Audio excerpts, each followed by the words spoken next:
పోలవరం ఎత్తు పెంచడం సిగ్గు లేదా అని కూటమి నేతల్ని ప్రశ్నిస్తున్నాడు చలసాని శ్రీనివాస్ గారు, ఆంధ్ర మేధావుల ఫోరం కన్వీనర్. అలా మరి పోలవరం ఎత్తు తగ్గింపు వద్దు అంటూ వైవి సుబ్బారెడ్డి గారు ఢిల్లీలో పార్లమెంట్లో కూడా చాలా గట్టిగా గళమెత్తి వినిపించారు. ఇది చంద్రగ్రహణం, రాష్ట్రానికి పట్టిన చంద్రగ్రహణం అని అంటున్నారు. ముందుగా రాజీవ్ తలొక్క 2 నిమిషాల చొప్పున మాట్లాడండి దయచేసి. అలాగే దాంతోపాటు ఇది కూడా మాట్లాడేసేయండి, టైం తక్కువ ఉంది కాబట్టి. సంపద సృష్టించిన తర్వాతే సంపద ఏమంటారు,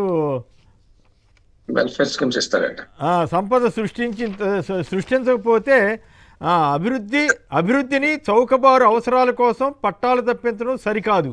చౌకబారు అవసరాలంటే సూపర్ సిక్స్ హామీలా? అట్లాగే సంపద సృష్టించిన తర్వాతే పంచే హక్కు ఉంటుందంట. మరి ఎట్లా అండి ఇది? మరి ఈ పాయింట్ అప్పుడు చెప్పారా? ఇది చౌకబారు అవసరాలు అన్న పదం నాకు అర్థం కావట్లేదు. సో పోలవరం ఏది చౌకబారు అవసరం?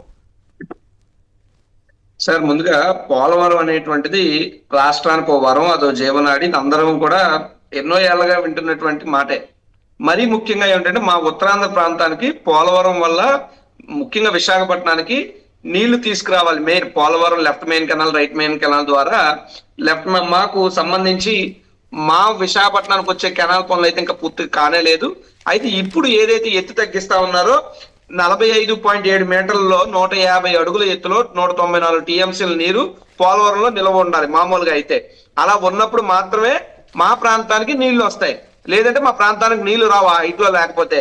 ఇప్పుడు దాన్ని ఏం చేశారు, 41.15 మీటర్స్ ఎత్తు అంటే దాదాపు 135 ఫీట్ల ఎత్తు ప్లస్ 115.44 టీఎంసీల నీరు.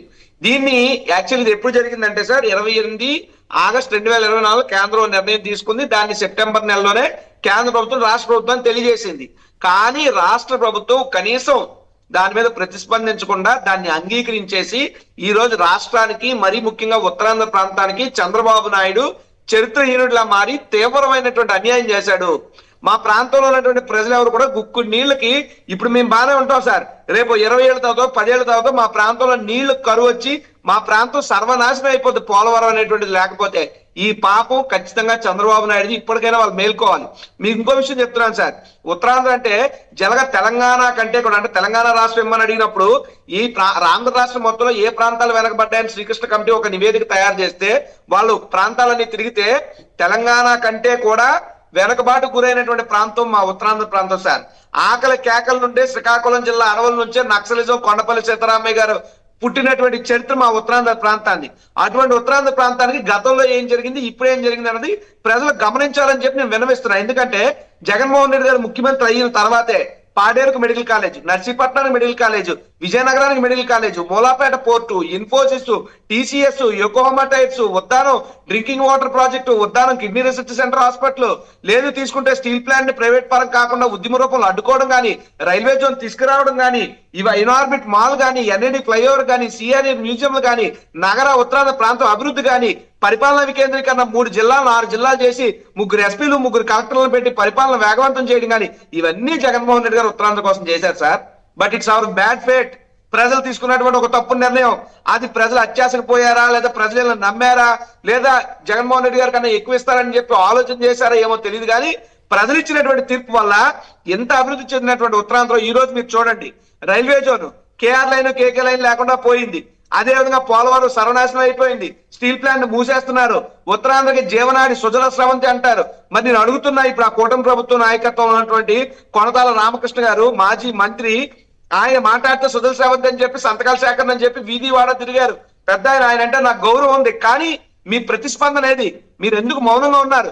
ఇన్నాళ్ళ పాటు సరే ఇక్కడ స్థానిక నాయకత్వం విశాఖపట్నంలో ఉండదు, అందువల్ల మనకి ఇబ్బందులు అని చెప్పి వీళ్ళందరూ మాట్లాడుతున్నారు కదా. సరే స్థానికేతలను వదిలేయండి. మరి స్థానికులుగా ఉత్తరాంధ్ర ప్రాంతంలో ఉన్నటువంటి ఎర్రనాయుడు కొడుకు ఈ రోజు కేంద్ర మంత్రిగా ఉన్నాడు. నేను ఛాలెంజ్ చేస్తున్నాను రామ్మోహన్ నాయుడికి, కమాన్ రామ్మోహన్ నాయుడు, పోలవరం ఎత్తు తగ్గించారు కదా, తిరిగి గతంలో ఉన్నటువంటి ఎత్తును పెంచాలి, లేదంటే నేను రాజీనామా చేస్తానని చెప్పు. అప్పుడు ఎర్రనాయుడు కొడుకుగా నీ జీవితానికి ఒక సార్థకత ఉంటుంది. కేంద్ర మంత్రి అయినంత మాత్రాన కాదు. బండారు సత్యనారాయణమూర్తి కానీ, లేదా స్పీకర్ గా ఉన్నటువంటి అయ్యన్న పాత్ర కానీ, కమాన్ మీ పదవులు త్యాగం చేయండి. ఇదే స్టీల్ ప్లాంట్ కోసం గతంలో 67 మంది శాసనసభ్యులు రాజీనామా చేసి స్టీల్ ప్లాంట్ సాధించినటువంటి చరిత్ర ఉత్తరాంధ్రకు ఉంది. ఈ రోజు పోలవరం వల్ల ఉత్తరాంధ్ర సర్వనాశనం అవుతుంది, పోలవరం ఎత్తు తగ్గించడం వల్ల. దీనికి ఖచ్చితంగా చంద్రబాబు నాయుడు అనే వ్యక్తి ఉత్తరాంధ్ర ప్రాంతం మీద, విశాఖపట్నం మీద కక్ష కట్టాడు. ఖచ్చితంగా వాళ్ళ రియల్ ఎస్టేట్ వాటికి ఏదైతే అమరావతిని ప్లాన్ చేసుకుంటున్నారో దానికి సమాంతరంగానో దానికన్నా చాలా తారాస్థాయిలో విశాఖపట్నం ఉంది. ఈ నగరాన్ని, ఈ ప్రాంతాన్ని భవిష్యత్తు లేకుండా చేయాలి అంటే నీళ్లు లేకుండా చేస్తే చాలు, స్టీల్ ప్లాంట్ లాంటి ఒక కర్మాగారాన్ని తరిమేస్తే చాలు, ఉత్తరాంధ్రని నాశనం చేస్తే అప్పుడు వాళ్ళకి అక్కడ రియల్ ఎస్టేట్ బాగుంటది అనేటువంటి ఒక దుర్మార్గమైనటువంటి ఆలోచనతో ఈ రోజు పోలవరం ఎత్తు తగ్గిస్తూ మా ప్రాంతానికి నీళ్లు లేకుండా చేస్తున్నాడు. ఇది తీవ్రమైనటువంటి అన్యాయం. నేను అభ్యర్థిస్తున్నాను రాజకీయాలకు అతీతంగా ఈ ప్రాంతంలో పుట్టినందుకు, ఈ మట్టి మీద పుట్టినందుకు, ఈ ప్రాంత నీళ్లు తాగినందుకు సిగ్గు, శరం, రోషం, పౌరుషం, మానవ అభిమానం ఉన్న ప్రతి ఒక్కరూ కూడా ఈ రోజు రోడ్లపైకి రావాలి. స్టీల్ ప్లాంట్ కోసం ఉద్యమించడమే కాదు, పోలవరం కోసం కూడా ఉద్యమించాలి.